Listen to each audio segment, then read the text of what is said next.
Maaga akong nagising dahil hindi pa rin ako natutulog. Isang gabi akong di makatulog. Katabi ko naman si Wendy pero naisip ko pa rin na baka mahanap ako ni Apollo at ikulong niya ako ulit. Ayokong makita ulit si Apollo. Hindi pa ako handa na makita ko siya dahil ang sakit ng dinulot niya sa akin.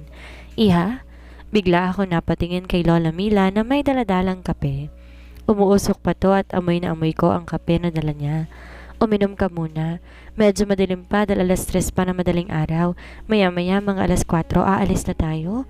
Wika naman niya sa akin. Okay lang po ba sa inyo, Lola? Hindi po ba ako nakakaabala sa inyo ni Wendy? Sambit ko naman habang tinatanggap ang kape na binigay niya sa akin. Walang problema sa amin yon. Basta makauwi ka ng ligtas sa pamilya mo, masaya na kami. Wika naman niya sa akin.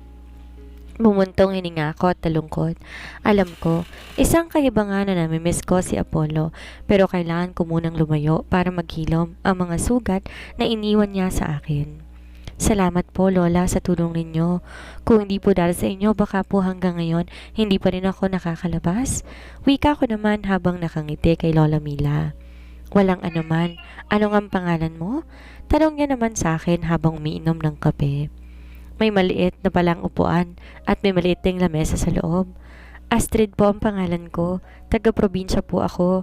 Yun nga po, nag-apply po ako bilang katulong ni Apollo. Pero po, ganito po ang kinahinatnan. Imbes makatulong sa pamilya, naging ganito pang takbo ng buhay ko. Wika ko naman sa malungkot na tono. Hay, iha. Kung nalaman ko ng maaga ang pinaggagawa ng bata na yan, baka nakurot ko ang tenga niya. Anong klaseng lalaki si Apollo at ginawa niya yan sa isang katulad mo? Hindi ka sana nag-apply na katulong sa kanya. Sana, nag-sales lady ka na lang. Sa ganda mong yan, aba, ang dami magkakandara pa sa'yo. Wika naman niya sa akin. Wala po kasi ako maisip na ibang trabaho. Pinapasok lang naman po ako dyan eh. Wala po akong choice dahil kailangan ng pera, kaya umuo na lang po ako. Wika ko naman. Iniba kong istorya ng buhay ko. Ayokong malaman niyang nanggaling ako sa mayamang pamilya. Baka isipin niya pang masama ako. Huwag kang mag-alala. Tutulungan ka namin. Ano, may number ka ba ng pamilya mo o kaibigan mo para matawagan naman natin agad sila? Wika naman niya sa akin. Nag-isip ako agad. Tayong kay Jennifer lang kabisado kong number. Meron po, sa kaibigan ko po. Yung kasama ko pong nagtatrabaho sa bahay nila Apollo. Wika ko naman sa kanya. Sige, isulat mo. Wika naman niya at tumayo naman agad siya.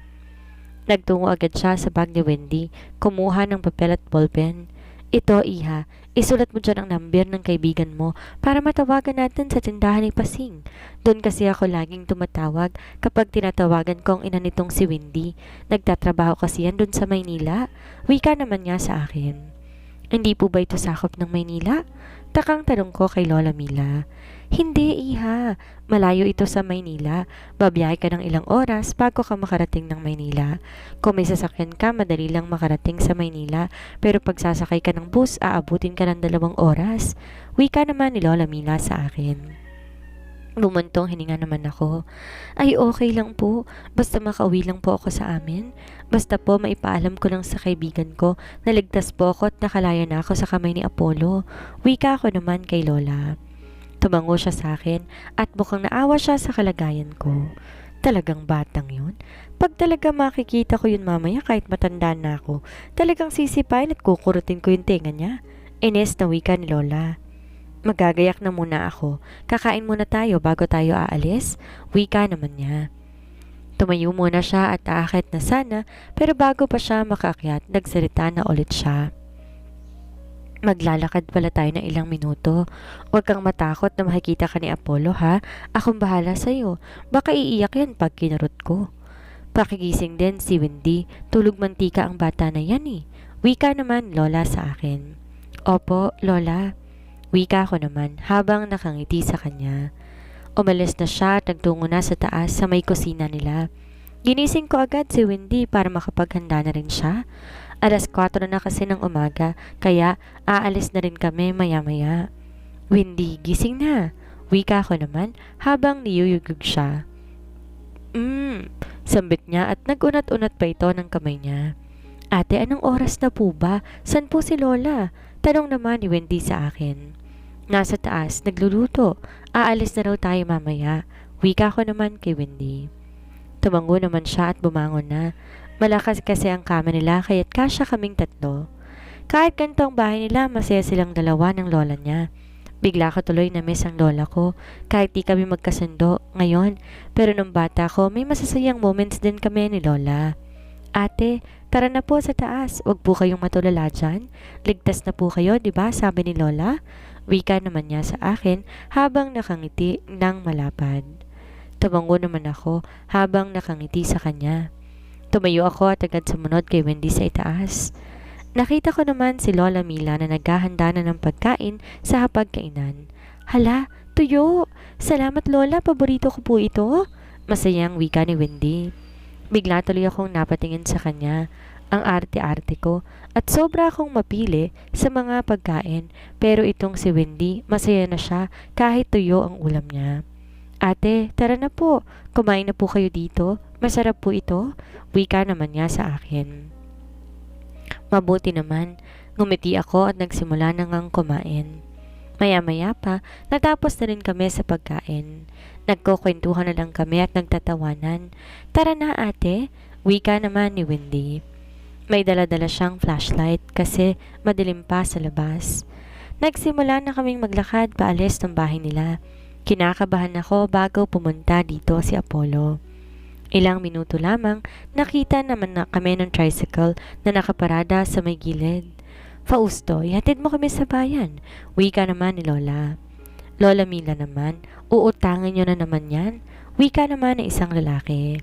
Ang aga-aga, pero nakapwesto na siya sa daan. Nag-aabang siguro siya ng mga sasakay sa tricycle niya. Bigla naman siya na napatingin sa akin. Sino pa yan, apo ninyo?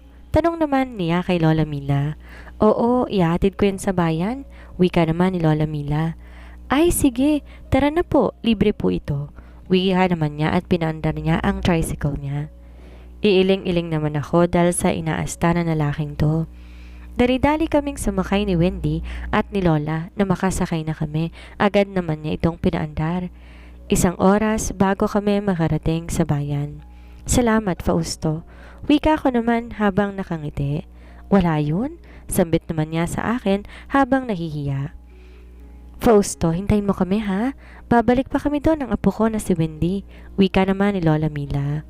Wala pong problema, Lola Mila. Wika naman niya habang nakangiti. Umalis na kami at nagtungo na kami sa tindahan ni Aling Pasing. Nang makarating kami ni Lola, agad naman na nanghiram si Lola ng cellphone at tinawagan ng number na sinulat ko. Keypad ang gamit niyang cellphone kaya natutuwa ako dahil naninibago ko sa keypad na ginagamit niya. Ayan, nag-ring. Masayang wika niya. Hello, wika naman niya. Astrid, ito. Wika naman niya habang binigay sa akin ang cellphone. Hello, Jen. Masayang wika ko. Bes? Bes, ikaw ba to? Sigaw ni Jennifer sa kabilang linya. Naliyo ko naman ng kaunti dahil sobrang ingay niya. Oo, ako to. Wika ko naman habang maiiyak. Asan ka? Susunduin ka namin. Wika naman niya sa akin. Huwag kang mag-alala, uuwi na ako dyan. Hintayin niyo na lang ako sa terminal ng bus dyan sa Maynila dahil dadating ako dyan. Wika ko naman kay Jennifer. Sige bes ha, basta mag-iingat ka. Sino ba yung mga kasama mo? Wika naman niya sa akin. Si Lola Mila at si Wendy, sambit ko naman. Thank God talaga at ligtas ka. And thankful din ako na tumulong sa iyo. Wika naman ni Jen. Ate Astrid, time na daw. Wika naman ni Wendy. Sige Jennifer, ibibigay ko na ito sa may-ari. Ha? Susunduin na ako dyan. Wika ko naman. Sige, mag-ingat ka bes ha. Basta make sure na makauwi ka. Wika niya naman sa akin. Oo, I love you. Sambit ko naman at pinatay ko na ang tawag. O ano, aalis ka na? Sambit naman Lola Mila. Tumango naman ako bilang tugon sa kanya. Maya-maya pa, inihatid na nila ako sa terminal. Si Lola Mila na rin ang nagbigay sa akin ng pamasahe. Salamat po Lola, susuklian ko po itong kabaitan ninyo. Wika ko naman sa kanya. Wala yun. Sige na, sumakay ka na at mag-ingat ka. Wika naman niya sa akin. Nanghingi naman ako ng ballpen at papel sa konduktor ng bus at sinulat ang number ko. Kung kailangan niyo po ng tulong, tawagan ninyo po ako ha. Aalis na po ako. Mag-ingat din po kayo dito. Wika ko naman sa kanila. Napangiti si Lola at niyakap ako. Ganon din si Wendy, yumakap din siya sa akin. Kumalas na ako sa pagkakayakap nila sa akin nang umandar na ang bus, pawasok na ako sa loob. Bumuntong hininga ako, tinignan sila sa bintana. Kumaway ako sa kanila nang makaalis na ang bus. Napangiti ako ng matamis dahil makakauwi na ako. I am done with you, Apollo. Until our paths cross again, I hope na mabura na ang sakit na ginawa mo. Wika ko naman habang dahan-dahan na pumapatak ang luha ko. Goodbye, my love. Apollo's POV. Nandito ako sa coffee shop kasama sina Liam at ang iba pa naming mga kaibigan. Bakit ba kami pinatawag? Sambit naman sa akin ni Briggs habang nakakunot ang noon niya. Gusto ko nang pakawala ni Astrid. Bukas na bukas, gagawin ko tong surprise sa kanya para naman maghilom na rin ng sugat na idinulot ko sa kanya. Gusto kong isurprise si Astrid. Pakakawalan ko na siya bukas. Pwede bang mag-prepare kayo ng dinner date? Tell her family about it and her friends. Gusto ko makita niyang lahat. Wika ko naman habang nakangiti. Finally, promise mo yan ha? Papakawalan mo siya, wala nang bawian yan. Masayang wika naman ni Briggs habang nakangiti ng malapad. Sayang-saya ka naman dahil makikita mo ulit ang crush mo. Wika naman ni Miko sa kanya. La, hindi ah. Best friend ko siya, ano ka ba naman? Wika naman ni Briggs habang nakakunot ang noon niya, habang nakatingin kay Miko. Nagsi-self-proclaim ka na best friend mo yung tao, lagi kanyang inaaway. Best friend ba yun? Baka best enemy mo. Sambit naman ni Miko sa kanya. Iselos ka lang eh. Gusto mo ikaw lang best friend ko. Wika naman ni Briggs sa kanya. Nahiyaman akong aminin pero namimiss ko ang bangayan ng mga loko na ito. Tama na yan. Shut up, both of you. Wika naman ni Sean habang nakasimangot. Kanina ka pa ata tahimik. Wika ko naman kay Sean habang nakakunot ang noo kong nakatingin sa kanya. Nakayuko lang kasi ito lagi. Parang may niintay na text message sa cellphone niya. Broken yan. Grabe iyak niyan kahapon eh. Wika naman ni Briggs habang natatawa. So, happy ka? Pilosopong wika ni Sean sa kanya. May sinabi ba akong happy ako? Nakataas naman ang kilay na wika ni Briggs sa kanya. Pshh!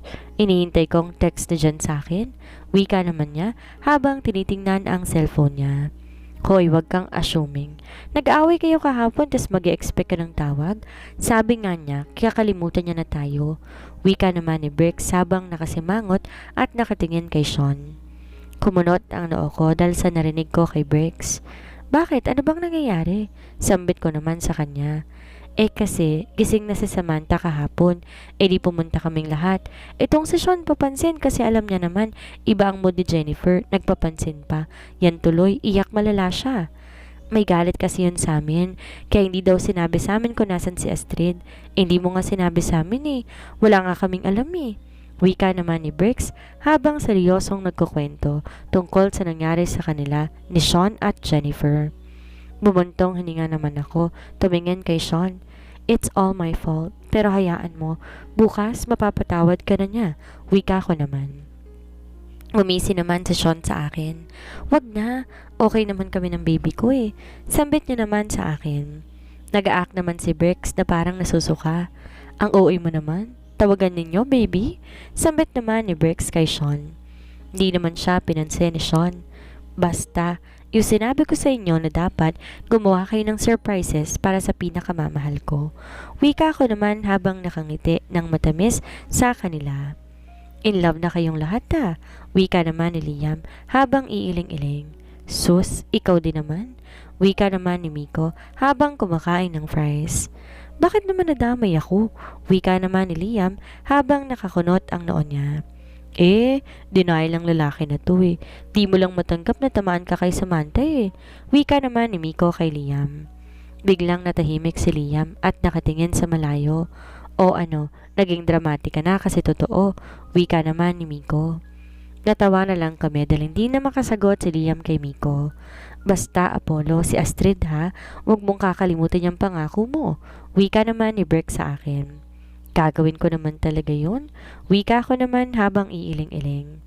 Gustong gusto na talagang makita ni Briggs si Astrid. Sa bagay, silang dalawa naman ang unang nagka-close. Nagpasama na rin ako sa mga kaibigan ko sa ospital kung saan naka-confine si Samantha. Fast forward. Nakarating na kami sa ospital.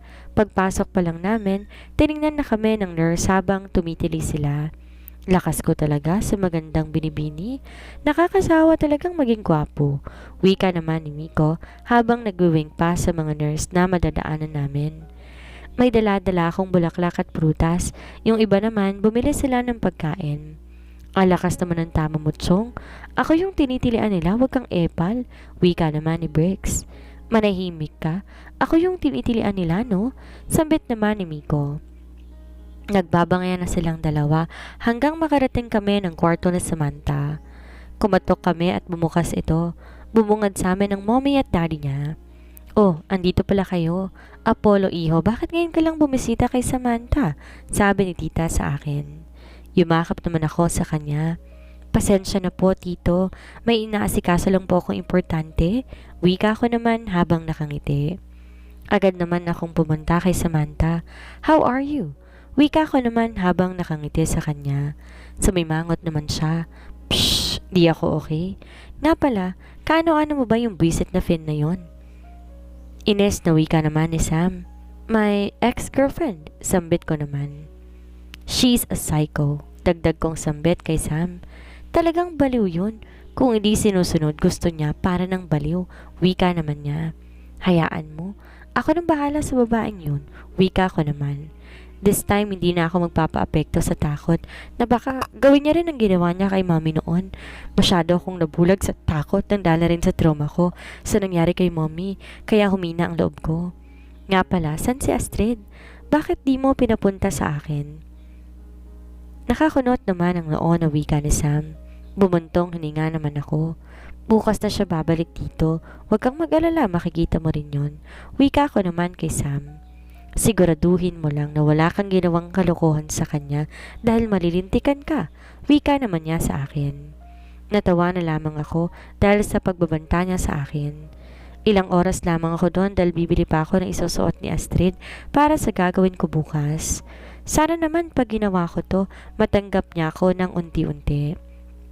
Aalis na ako, Sam. Magdoble ingat kayo. Alam kong di kayo titigilan ni Finn. Wika ko naman kay Sam. Subukan lang niya talaga. Hindi pa ako nakakaganti sa baliw na yon. Diyos ko naman talaga. Sasabunutan ko yan kapag nakaalis na ako dito. Galit at gigil na wika ni Samantha sa akin. Iiling-iling na lamang ako dahil galit na galit siya kay Finn. Nagpaalam na ulit ako para umalis na. Nagtungo agad ako sa parking lot. Kasama ko pa rin ang mga kaibigan ko na laging nagbabangayan.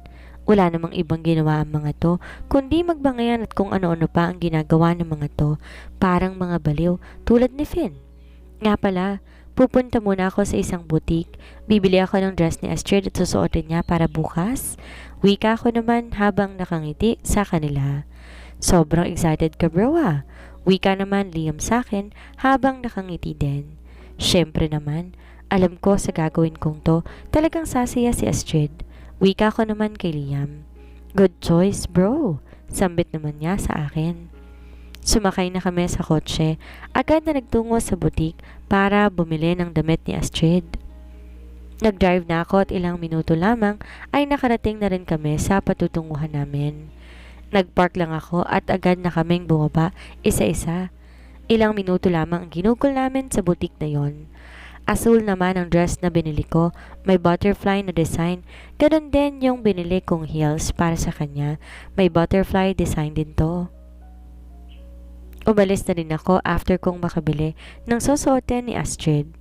Hinatid ko na lamang sila sa lahat sa mga bahay nila, perwisyo talaga mga to. Bro ha, si Astrid, wika naman ni Briggs. Paulit-ulit na naman, makikita mo yun bukas, wika ko naman sa kanya. Sige, excited na talaga ako, wika naman ni Briggs habang nakangiti. Iiling-iling na lamang ako. Nagpaalam na ako sa kanya. Siya kasi ang pinaka-malayo ang bahay. Nag-drive na ako pabalik sa isla kung saan ko itinago si Astrid. Nakangiti lamang ako patungo sa bahay na yon. Sana naman magustuhan niya ang gagawin ko. Ilang oras bago ko nakarating doon. Pagkarating ko ng bahay, nagtaka ko kung bakit walang ingay ang bahay. Nakita ko pang nakatulog ang lahat ng mga tauhan ko. Kaya kinakabahan ako na magsimula na akong magtungo sa kwarto ni Astrid. Binuksan ko naman to at para akong binuhusan ng malamig na tubig nang makita kong wala siya doon. Agad kong pinindot ang emergency button. Sa lakas nito, nagising naman silang lahat. Nakita ko naman si Maya patakbong pumunta sa akin. Anong nangyayari? Wika niya. Nawawala si Astrid. Hanapin niyo. Huwag kayong babalik dito hanggat di niyo siya nahahanap. Sigaw ko habang maiiyak na. Nag-aalala ako ng sobra kay Astrid. Baka may mangyaring masama sa kanya. Lahat ng tauhan ko nagsimulang hanapin siya. Agad ko namang tinawagan si Brix at ang iba ko pang kaibigan. Hello Brix, punta kayo dito sa isla, nawawala si Astrid. I will send the location. Sambit ko naman habang hindi na mapakali. Sana naman makita na siya. Wika ko naman habang di alam ang gagawin. Nakaupo ako sa sahig habang nagsisimula ng tumulo ang mga luha ko.